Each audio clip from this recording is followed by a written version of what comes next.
Contract वाली बहू। नरेश की माँ अपने बेटे से मिलने दिल्ली आ रही है। इस बात का पता चलते ही नरेश के दिल में हलचल मच जाती है। नरेश अपनी माँ के स्वागत की तैयारी में लग जाता है। साथ ही उसे डर भी सताने लगता है कि उसकी माँ कहीं अपनी पुरानी जिद पर फिर से बैठ ना जाए। हे भगवान, इस बार बचा लो, अगले साल पक्का माँ की जिद पूरी कर दूंगा। तभी दरवाजे की घंटी बजती है।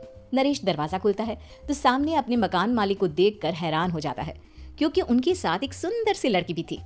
नमस्ते अंकल, कुछ काम था, मुझे बुला लेते। आपने क्यों कष्ट किया? अरे नहीं, इसमें कष्ट कैसा, मैं तो बस तुम्हें रीना से मिलवाने आया था। आज से रीना तुम्हारे साथ इसी फ्लैट में रहेगी। अंकल, कोई लड़का फ्लैटमेट नहीं है? एक अनजान लड़की के साथ रहना मेरे लिए थोड़ा अजीब होगा। देखो नरेश, मैं तुम्हें पहले भी बता चुका हूँ कि इस फ्लैट में तुम्हें किसी ना किसी के साथ एडजस्ट करना ही होगा, या फिर तुम अकेले पूरे फ्लैट का किराया दे दो, मैं किसी को नहीं रखूंगा।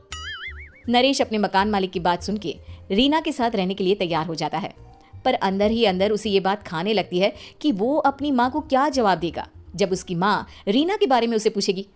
दिन बीतने लगते हैं। नरेश और रीना अच्छे दोस्त भी बन जाते हैं, पर अभी भी नरेश अपनी प्रॉब्लम का सोल्यूशन नहीं ढूंढ पाता। एक दिन नरेश बहुत परेशान सा बैठा होता है। तभी रीना उसे पूछती है, क्या हुआ नरेश, तुम काफी परेशान लग रहे हो, सब ठीक तो है ना? हाँ, सब ठीक है, बस एक छोटी सी प्रॉब्लम है। वो एक्चुअली 2 दिन बाद मेरी माँ मुझसे मिलने आ रही है। अरे तो इसमें प्रॉब्लम क्या है, ये तो खुशी की बात है। हाँ रीना, बट मेरी माँ एक जिद लेकर बैठ गई है कि मैं शादी कर लूँ, पर मैं अभी इस चीज़ के लिए तैयार नहीं हूँ। ऊपर से जब वो तुम्हें देखेगी तो 100 सवाल करेगी, क्या जवाब दूंगा? अरे इसमें कोई टेंशन वाली बात नहीं है, मेरे पास ना इस प्रॉब्लम का सोल्यूशन है, जिससे ना तुम्हें शादी करनी पड़ेगी और ना ही तुम्हारी माँ मेरे बारे में कुछ पूछेंगी। रीना की बात सुनकर नरेश सोच में डूब जाता है।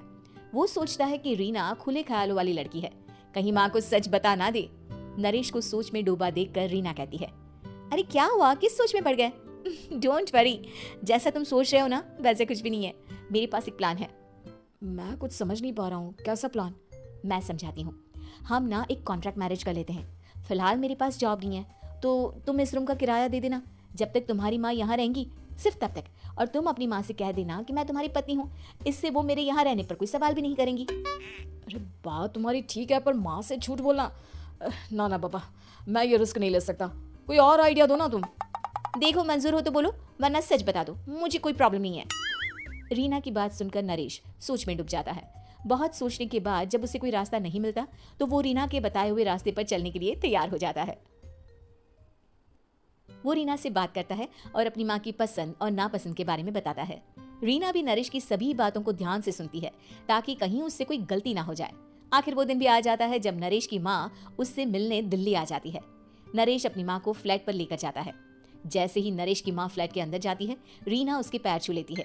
ये देखकर नरेश की माँ थोड़ी घबरा जाती है और नरेश से पूछती है, अरे बेटा नरेश, ये कौन है? माँ, ये आपकी बहू रीना है।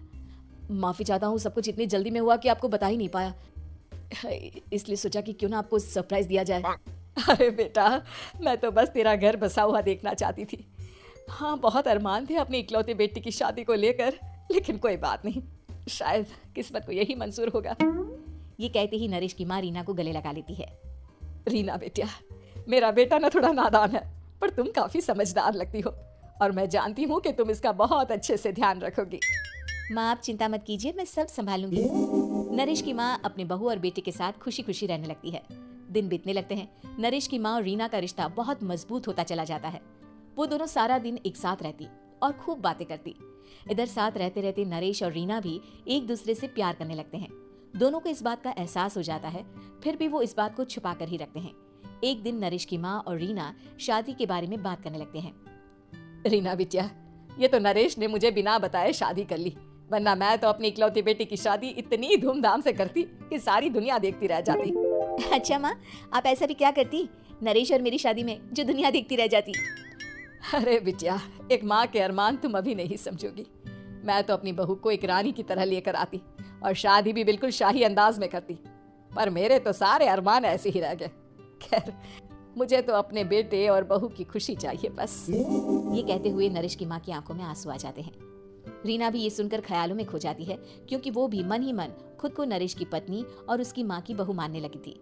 शाम को जब नरेश ऑफिस से घर आता है तो रीना खुद को रोक नहीं पाती और नरेश के सामने उसकी माँ को अपने और नरेश के रिश्ते का सारा सच बता देती है।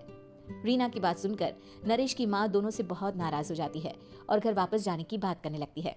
तुम दोनों ने मुझसे सच छुपाकर बहुत ठेस पहुंचाई है मुझे। अब तुम लोगों के साथ नहीं रहना चाहती मैं, कल ही वापस चली जाऊंगी अपने घर।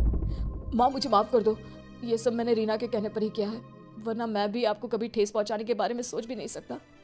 हाँ माँ, हमने ये सिर्फ आपका दिल रखने के लिए किया, प्लीज हम दोनों को माफ कर दीजिए। तुम दोनों ने मेरे अरमानों के साथ खिलवाड़ किया है, और वैसे भी मुझे अपने बेटे के लिए एक अच्छी लड़की ढूंढनी है, इसलिए मेरा यहाँ से जाना ही बेहतर होगा। माँ की ये बात सुनकर रीना खुद को रोक नहीं पाती। माँ, क्या मैं आपके घर की बहू बनने लायक नहीं हूँ? रीना की बात सुनकर नरेश हैरान रह जाता है। नरेश की माँ भी कुछ समझ नहीं पाती।